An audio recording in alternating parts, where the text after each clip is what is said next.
আসসালামু আলাইকুম। আশা করি আপনারা সবাই ভালো এবং সুস্থ আছেন। So finally I am already at home. তো ভাবলাম যে ১ম দিক দিয়ে বইলে দিই কি জিনিস দরকার। অলরেডি আপনার ভিডিওর থাম্বনেল থেকে বুঝতে পারছেন আমি কি সম্পর্কে আলাপ করব। তো মালয়েশিয়া থেকে আপনারা যারা ১ম বার বাংলাদেশে ব্যাক করতেছেন অ্যাজ এ স্টুডেন্ট কি ডকুমেন্ট আপনার নেওয়া উচিত বা দরকার।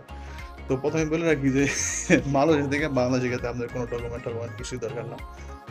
শুধু দরকার আপনার ভিসা। ভিসা অবশ্যই আপনার সাথে থাকবো ১ বছরের ভিসা।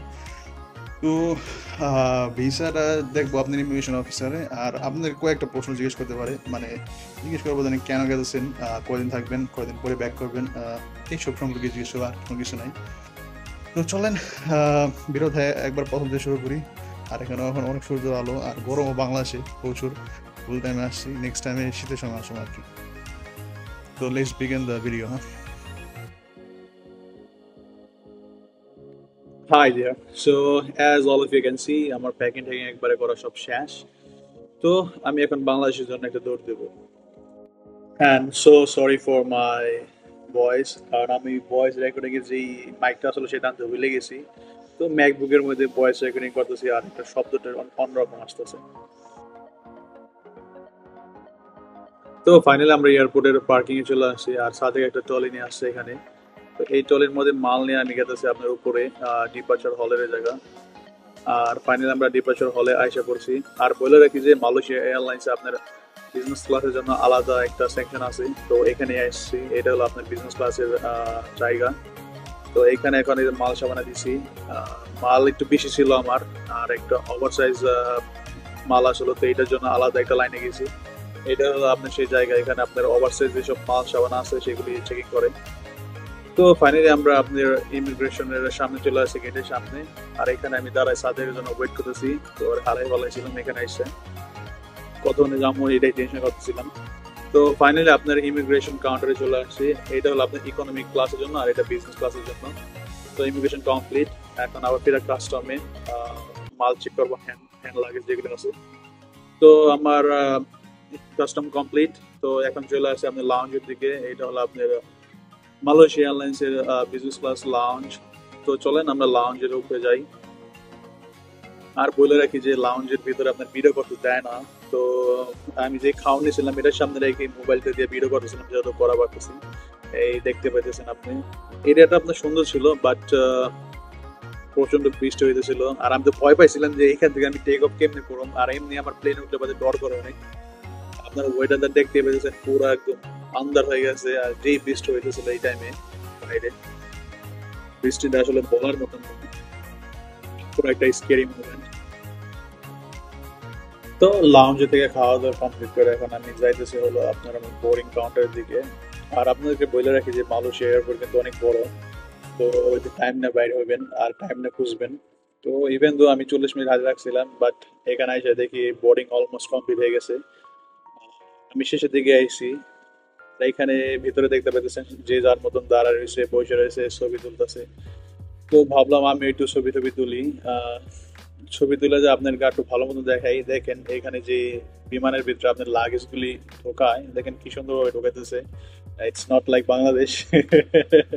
সো আপনাদের জিনিসপত্র এখানে না ভাঙে, যে ভাঙা জিনিসপত্র পান, তা ভাববেন যে বাংলাদেশ থেকে ভাঙছে সেগুলি। আপনারা দেখতে পেতেছেন যে যার মতন প্লেন ওঠার জন্য একদম লম্বা একটা লাইনে দাঁড়িয়ে গেছে। লাইনটা আরো বড় ছিল, বাট আপনার ভেতরে যদি দেখেন ভেতরে আর একটু বেশি মানুষ আছে। তো আমি এর জন্য বসে রয়েছি, ওয়েট করতেছি সব মানুষ আগে ভেতরে যাক, তারপর আমি ঠান্ডা মাথায় আরামসে ভেতরে যাব। তো এর জন্য এখানে বসে রয়েছে এখন পর্যন্ত। আর বসে থাকে ভালো আমার মতে, যে আপনারা বাংলাদেশ যান বসে থাকবেন, ওয়েট করবেন, সবাই ঢোকার পরে যাইবেন আর কি। তো it's time for me to go inside. আর এটা হলো আপনার মালয়েশিয়া এয়ারলাইন্সের বিজনেস ক্লাস বোয়িং 737 এর মধ্যে। আপনার লেগ রুম ভালোই আছে, মোটামুটি খারাপ না। আর আজকে তো প্রচন্ড বৃষ্টি হইতেছে।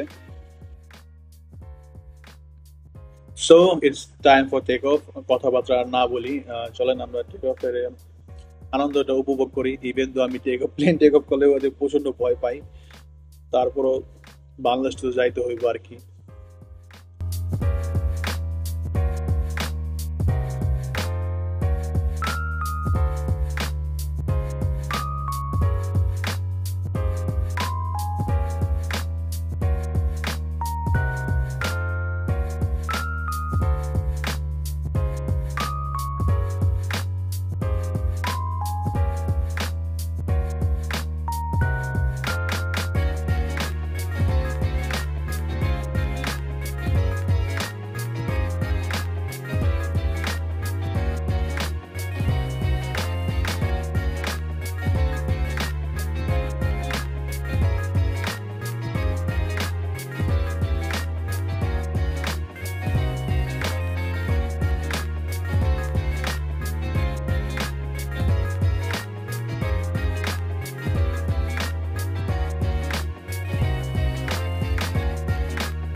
সো ফাইনালি প্লেনটা টেক অফ হয়ে গেছে, বাট মালয়েশিয়ার আকাশটা এখন পর্যন্ত আপনার একদম ঘন কুয়াশা বৃষ্টিতে ভরা। বাট আর একটু উপরে আসলাম আমরা, আর একটু উপরে এসে দেখতেছি আপনার আকাশটা নীল হয়ে গেছে, ওয়েদারটা ঠিক আছে উপরে। মানে যে ভয়টা ছিল ভেতরে সেই ভয়টা আর নাই কে এখন, ভয়টার কাজ করতেছে না। তো ভয় করতে করতে আমাদের আপনার আহ, খাওয়াটা চলে আসলো। এখানে আপনার কি ছিল, ফুল ফ্রুটস আসলো, আর আপনার টক দই, মধু আর বাদাম আর বাচ্চা। এগুলো আমি আসলে খাই নাই, দেখার জন্য নিয়েছিলাম আর কি। So it's time for sleep, কারণ আমার একটু ঘুম দরকার। আর আমি ঘুমাই নাই গে মানুষে থাকতে। তো গাড়ি ড্রাইভ করে আসি, না ঘুমায় আসছিলাম, তো এখানে একটু ঘুম দেবো। তো ঘুম থেকে ওঠার পরে ভাবলাম একটু খাওয়া দাওয়া করি। এটাই ছিল আপনার মেইন ডিশ, আপনার সাম্বাল আর প্রনস আর ভাত আর বাদাম, এইগুলি। মানে এবারকে খাওয়াটা একদম জাদা হয়েছে, আর কি বলবো।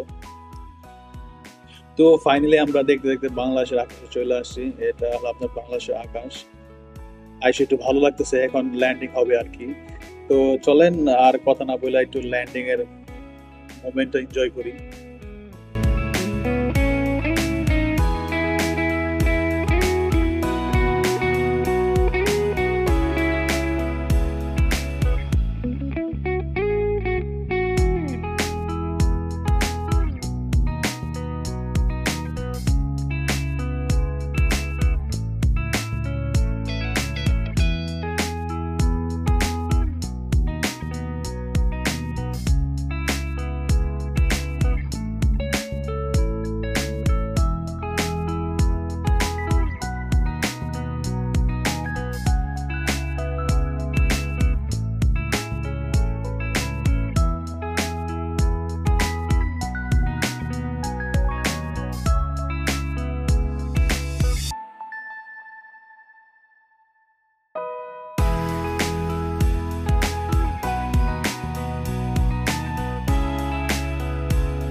সো আমি আপনাদের প্রতি একটু অনুরোধ করব, যারা খারাপ ভাষা না শুনতে চান ভিডিওটা এখান থেকে বন্ধ করে দেন। কারণ বাংলাদেশে আসার সাথে সাথে আমি উন্নয়ন দেখা শুরু করে দিছি। এই রানওয়ের মধ্যে প্রায় আমারে 40 মিনিট, আমারে না মানে পুরো প্লেনটারে 40 মিনিটের উপরে বসায় রাখছিল, কারণ এখানে পার্কিং করার জায়গা নাই।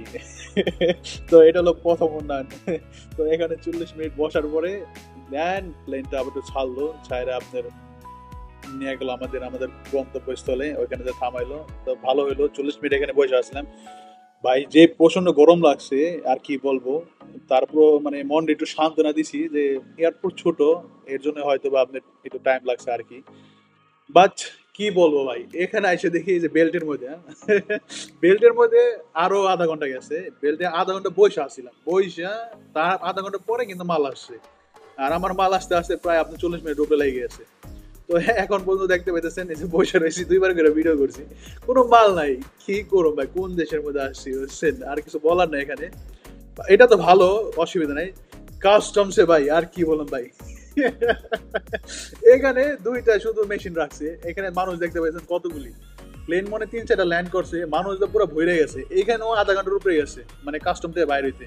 এখন পর্যন্ত লম্বা লাইন দেখা যাচ্ছে, কোনো লাইন টেন কিচ্ছু নাই, মানে কোনো লাইন টেন কেউ মানতেছে না, কোনো পুলিশে কোনো হেল্প করতেছে না, কিছু না, যে যার মতন গেতেছে আইতেছে। এই মানে একদম পুরা মাথা খারাপ হয়ে গেছে ভাই। বিজনেস ক্লাসে টিকিট কাইটা এখানে এসে হয়রানি শিকার বাংলাদেশে। তো ফাইনালি কোনো রকম করে যাতায়াত করে বাইর হইছি, দেখতে পেয়েছেন মানুষ কত মানুষ এখানে। তো আমার আর কিছু বলার নাই, কারণ আমারও জীবিত থাকতে হইব 3 মাস বাংলাদেশে।